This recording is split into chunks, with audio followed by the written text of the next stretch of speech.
love springtime. Springtime and summer is my time of year. Everything is alive again instead of dead and ugly. Well, that tree's dead and ugly. Anyway, so I'm in a bathroom renovation that kind of went south for a couple of reasons, and the homeowner decided to get rid of the person, which was probably the best idea. The best idea that he could have had going forward. Apparently, some wallboard was already fashioned up here, I think to that line. The wallboard was fashioned up and some tile was put up. Kind of shoddily, but nevertheless, it was put up. And then he ended up, after some disputes with the contractor, decided to tear everything out. So I can't show you what was, but I can show you what is. And what is already is concerning, including the wallboard on the wall with the tile before the floor was ever done. Before the floor pan was ever even installed. And in this case, I think he's going with a foam pan. And okay, so whatever, but the foam pan still should have been in place before the wallboard was put in, because the wallboard and the foam pan, even if it was a foam wallboard, have to come together, yada yada yada. And I don't know how he would decipher on that depth and all that stuff. That being said, the drain is off, so obviously there's a mark here where the drain should have been with that foam pan, and it's not. So now he has to call in a plumber to have that removed, or moved as it were, moved over here. And then that hole has to be taken care of and patched and all that stuff. So yeah, a bunch of issues going on. The least of which, and I'm going to get to the worst thing first rather than all the extraneous stuff, because extraneous, let me talk about extraneous stuff actually instead of getting to the worst. Putting the sheetrock in here, and I can't see what's going on back here. You know, there's movement on here, so obviously they didn't really anchor the old sheetrock to the new sheetrock. But more to the point, what I noticed right off the bat was this huge gap going on between the two pieces of wallboard. Because ideally, you want the factory edge of the wallboard up together rather than a cut edge, just like a tile would be, rather than a cut edge. And then on top of that, why two different pieces? You know, wallboard is 4x8, and there's no reason it couldn't have been one contiguous piece going across. You know, that being said, and there's a lot of other pieces. I think this was on the wall over here. Maybe? Maybe not. I don't know where that went. But anyway, that being said, that's kind of unprofessional. There's some other things going on too with that, but I'm not going to get into that. I'm not going to get into that too much. That's kind of weird. This is going to be a tub, and the tub was already, I guess, pre-fit and all that stuff to where they knew where the hole was, sort of, because it looked like they didn't. And so they transition from a 2-inch to 1.5 inches or 1.25 inches by the time you get up to here. But then they stuck the old overflow up under it, and I don't know why they did that, because if you can see how cockeyed that is, like, that wouldn't have worked. So I didn't bother taking this out when I first saw it, and it's not anchored. And so not being anchored is another issue, and definitely didn't need to be propped up. But if it was anchored properly, you wouldn't have that going on. And there's some mess ups going on over here. With that being said, a freestanding tub over here, you have to have a floor mounted faucet that stands up here, and you know, blah blah blah. And so what they did is they cut twice, which I don't know why they would do, but they cut twice. That was supposedly, the way I saw it anyway when I got here, that they were supposedly going to put in some scabbing or whatever to make these two pieces fit. Why? I mean, how much does OSB cost? You know, 5/8 OSB. Doesn't make any sense. And then look at this scabbing going on. This is kind of, it's just weird. It's just not professional in any way. You know, one screw down here that has some movement on there. They eviscerated this this floor joist. Anyway, I get fixated on some of the some of the stuff. So these supplies, you know, with the 1/4 inch stops and all that stuff. And the other one is kind of hidden up under the floor over here, which I don't even know where the stop is at. Way up under here. There it is. Are not anchored. Neither one of these are anchored, right? So once you do the plumbing, once you actually put the stop on, you know, would be the time to put some anchoring there. And then apparently, as most freestanding faucets are, get attached to these supply lines, but I don't know that the supply lines are long enough. That being said, I don't know, it's a hodgepodge of kind of scab type of work. Scab type of work that really bothers me when I see stuff like that. And some of the stuff I didn't see until recently. The homeowner told me about how there used to be a light switch for that light over there, and it might be a 3-way. If I'm not mistaken, usually those are 3-way, and that's just a heat lamp. And so the switch used to be here before they took the wallboard out, and I don't know why they didn't like just move it over here, or they didn't know how to integrate it in or whatever, but apparently it's back in the attic somewhere. It's dangling around somewhere. There it is. So this is a switch for that light, you see, that they propose to just stick back there and forget about. Because understand, this is going to be tiled. Remember I said that they already put wallboard up here and already did tile? Where would they have gotten to that point and then be able to access into there?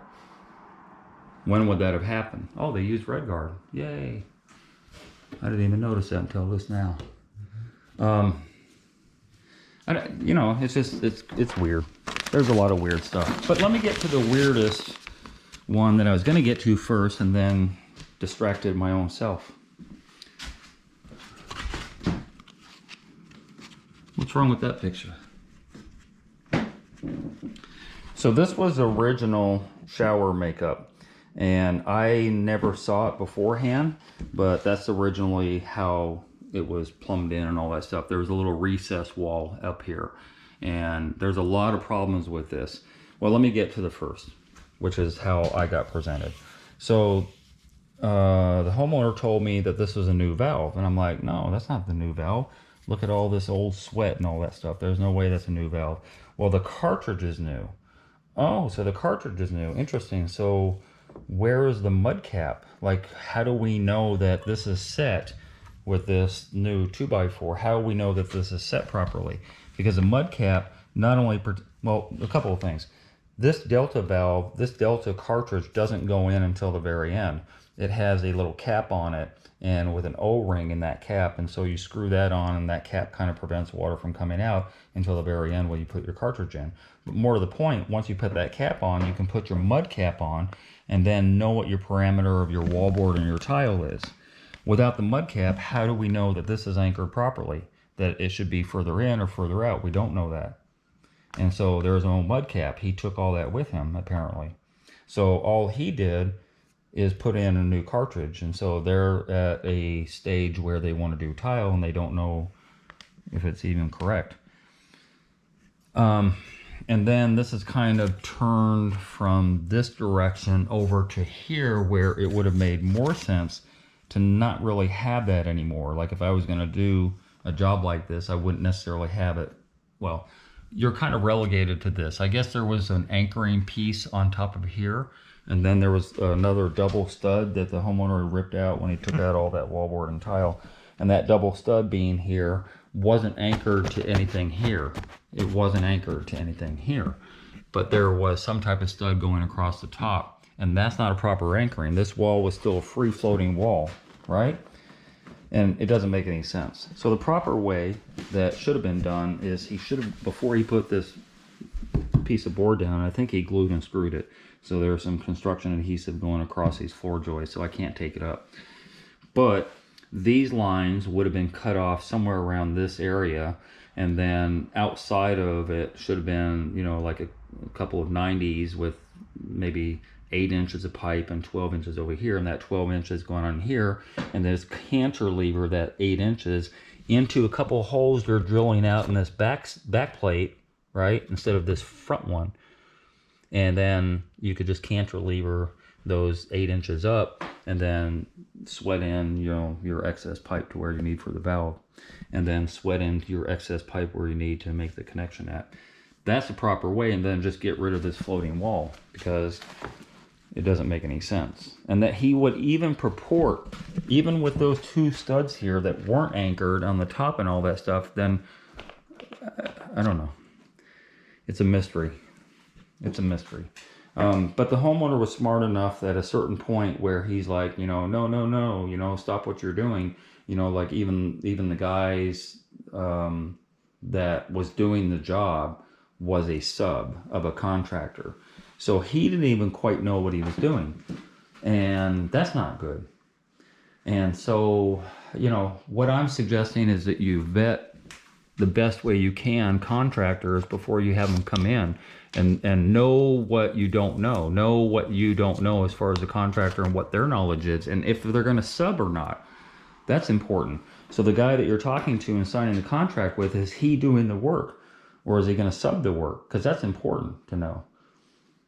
Like, and then what happened here? I don't feel any screws along here. So how did he tie in the new wallboard to here when I feel no screws in the back? Like, why not just, like he started here, just cut halfway at this stud so that the new wallboard ties into the old one? I don't know. Anyway, I digress. Find out not only what the contract, if the contractor is going to sub out the work, but also the spelling of the contract and what things are said in the contract and what repercussions are given. You know, if either party decides to walk away, you know, like what's going to happen? Because this guy walked away with half the homeowner's money and didn't do half the job. And so now he's kind of in a conundrum. Does he just eat the money that went away, or does he sue the guy and hopefully be able to, you know, track him down, even if he does get a judgment, you know, and be able to get paid? Because the judgment is only half the battle. No, the court doesn't help you get paid. But he did stop it early, so at least it's not, you know, it's like some of my videos, 70%, 80%, 100% done and non-functional. So there is that. So yay. But, you know, he has... Oh, let me get to another thing too. While I'm here and while I'm talking about stuff, I like to go over some of the stuff I tell my person I'm talking to about certain things. This is glazed clay, and I have no use for it. Glazed clay is literally like clay, like Georgia clay, that has a glaze topping on it, and some better than others. In this case, you see definitively that there's barely enough glaze on the edge of here. So when you try and marry these two together side by side, because it has a little rounded edge, inevitably you're sponging off and causing a very, very thin line of brown to show, which is problematic. It's really hard to cover that with the grout. Besides the fact that if you ever accidentally, you know, chip one of these on the surface, you're always going to look at brown, as opposed to a better... we prefer rectified tile, but even if it's not rectified, that it's porcelain. This is not porcelain, this is glazed clay, and I have no use for it. And so if you're going to spend a bunch of money doing your shower, doing your renovation or whatever, spend a little bit more on your tile. That's just my suggestion. Your tile guy will like you better.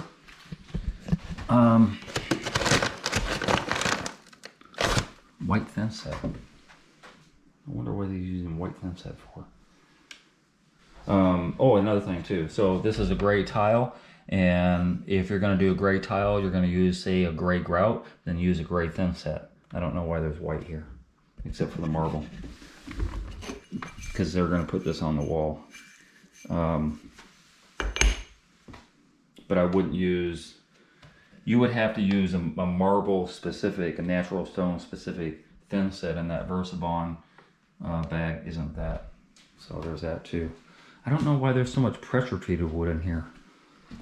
Why is there so much pressure treated wood in here? There's no reason to have any of that stuff. But anyway, I'm out. Just thought I'd throw some information out there for whatever it's worth to whoever is watching. Hey, if you enjoyed that video and you learned something, consider being a Patreon member. $5, $10, $15 a month would help me greatly produce more videos. I make nothing from YouTube at all. If you're gonna call me for advice, please donate $50 for 30 minutes. My link to my PayPal and my Patreon account is down below. And if you haven't already, hit the subscribe button and hit the bell so you get immediate notifications as soon as I post videos. And thank you very much for your support.